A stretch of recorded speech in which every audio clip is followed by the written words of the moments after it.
अस्सलामुअलैकुम। आज जो हम आपके लिए रेसिपी लेकर आए हैं वो एकदम गज़ब और एकदम कमाल की है, क्योंकि इसको आप एक दिन बनाएंगे और 2 से 3 वीक खा सकते हैं, किसी को तोहफे में दे सकते हैं और जार में भर के रख सकते हैं। जब मन करे चाय के साथ या कॉफ़ी के साथ तो इसको इंजॉय कर सकते हैं। आपके बच्चे दूर रहते हैं तो वहाँ इसको बनाकर भेज सकते हैं। तो वीडियो को फटाफट से लाइक कर दीजिए और हमारे साथ बने रहिए। तो सबसे पहले हमने 300 ग्राम मैदा लिया है जिसको हमने छान लिया है। आधा चम्मच इसके अंदर हम नमक डाल देंगे और 1 टेबल स्पून देसी घी डाल देंगे। इसको डालने के बाद हम इसमें 1/4 टीस्पून अजवाइन डालेंगे, इस तरह हाथ से मसलते हुए, और इसको हम पूरे में मिक्स कर लेंगे मैदा में घी को। जब ये अच्छे से मिक्स हो जाए थोड़ा थोड़ा पानी डाल के एकदम नॉर्मल और सादा डो हम इसका तैयार करेंगे। इस तरह से मथते हुए हम इस डो को यूँ रख देते हैं और कवर करके छोड़ देते हैं 10 से 12 मिनट के लिए। इसको हम साइड रखते हैं और थोड़ा सा एक मसाला बनाते हैं। 4 साबुत लाल मिर्च हैं, 1 टीस्पून साबुत धनिया है और 1 टीस्पून ही सौंफ है और 1 टीस्पून हमने ज़ीरा भी ले लिया है। इन सबको हम दरदरा पीस लेते हैं।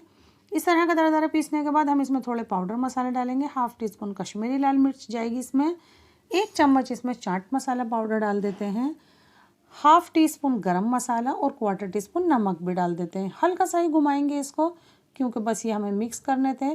इस मसाले को हम अलग निकाल लेते हैं और आधा कटोरी हमारे पास भुने हुए और छिले हुए चने हैं, इसको भी हम पीस लेते हैं। ये भी हमारे स्टफिंग में ही जाएंगे। 2 से 3 टीस्पून ऑयल ले लेते हैं, इसको थोड़ा गर्म होने देते हैं। 1/4 टीस्पून इसमें हम हींग डाल देते हैं। हींग से ये हाजिम तैयार होंगे। जो हमारा मसाला है वो भी इसमें डाल देते हैं। फ्लेम ज़्यादा तेज़ आपका नहीं होना चाहिए। इसको थोड़ा सा यूँ हम भूनेंगे थोड़ी देर ही। बस जब ये इस तरह के दिखे एकदम खिला खिला सा, यानी कि ये थोड़ा भून गया है, अभी थोड़ा गीला था, तो इसमें हम ये पीसे चने भी डाल देंगे। इसको भी डाल के अच्छे से मिक्स करेंगे और थोड़ी देर हम इसको भूनेंगे। मसाले भुन चुके हैं, चने भी भुने हुए हैं, स्टफिंग में और कुछ नहीं जाएगा। और ये मसाला आपको ज़्यादा ड्राई लगे तो इसमें इस वक्त 1 से 2 टीस्पून इसमें ऑयल आप डाल सकते हैं। 10 से 12 मिनट के बाद हाथ से यूँ मसलते हुए हम इसको निकाल लेते हैं। आप इसकी छोटी छोटी पूरियाँ बेल सकते हैं, उसको कट कर सकते हैं, या मेरी तरह इस तरह से पूरा बड़ा एक बेल लीजिए। ये थोड़ा मोटा होना चाहिए, बहुत महीन नहीं होना चाहिए। महीन होगा तो ये कड़क तैयार होगा, थोड़ा सा मोटा होगा तो ये आपका क्रिस्प तैयार होगा। तो मैंने एक ये कटर लिया है, इसके साथ हम इसमें से ये निकाल लेते हैं। इससे क्या होगा, ये एकदम से जल्दी जल्दी तैयार हो जाएगा। इसी तरह की और भी बहुत लाजवाब और शानदार रेसिपी चैनल पे मौजूद हैं। एक बार बेलेंगे और बहुत सारी तैयार हो जाएंगी। उसका लिंक आपको डिस्क्रिप्शन बॉक्स में मिल जाएगा, ज़रूर से ट्राई कीजिएगा। और इसी तरह की रेसिपीज़ देखने के लिए चैनल को ज़रूर सब्सक्राइब कीजिएगा।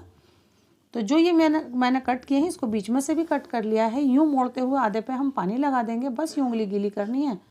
और इसको इस तरह से, जैसे हमेशा से आप समोसे बनाते हैं, नोक भी अभी से ही इसकी मजबूत कर दें आप अच्छे से।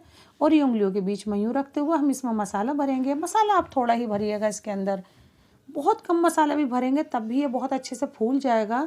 तो बस इतना सा मसाला, 1/4 टीस्पून या उससे भी कम आप ले सकते हैं।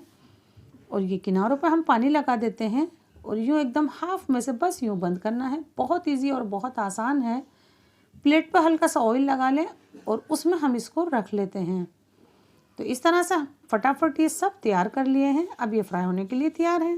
तो हमने ऑयल भी गर्म होने के लिए रख दिया है। आप देखें बहुत तेज़ गर्म ऑयल आपका नहीं होना चाहिए, डालते ही कलर आ जाएगा तो ये क्रिस्प तैयार नहीं होंगी। तो मैं ये सब डाल देती हूँ। थोड़ा हमने आटा भी बचा हुआ रख दिया है और थोड़े से हमने मसाला भी रख दिया है। अभी हमने सिर्फ इतने ही फ्राई किए हैं, 4 मिनट के करीब हो गए हैं। अब हम इसको चला देते हैं इस तरह से। अभी इस पर कलर वगैरह नहीं है, ये देखें। बस आप यूँ चलाते रहें 3-3 4-4 मिनट में। और अब देखें ये अच्छे से टाइट भी हो गए हैं, सिक भी गए हैं। अब हमें इन्हें कलर देना है। फ्लेम को फुल कर देते हैं।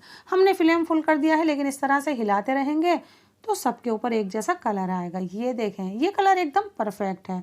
आप चाहें तो निकाल लें, लेकिन हम इसको थोड़ी देर और फ्राई करेंगे। ये देखें, ये कलर है लाजवाब, शानदार, एकदम गोल्डन।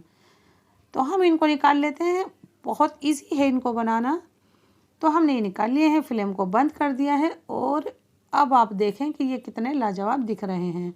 इसकी आवाज़ सुने, ये एकदम क्रिस्प हैं। अपने हाथ से बनी हुई चीज़ की खुशी और जायका बिल्कुल अलग ही होता है, उसमें प्यार भी मिला हुआ होता है। तो ये देखें, ज़रूर बनाएं हमारे तरीके से, जायका दिल्ली चाय के तरीके से ज़रूर बनाइएगा। अल्लाह हाफिज़।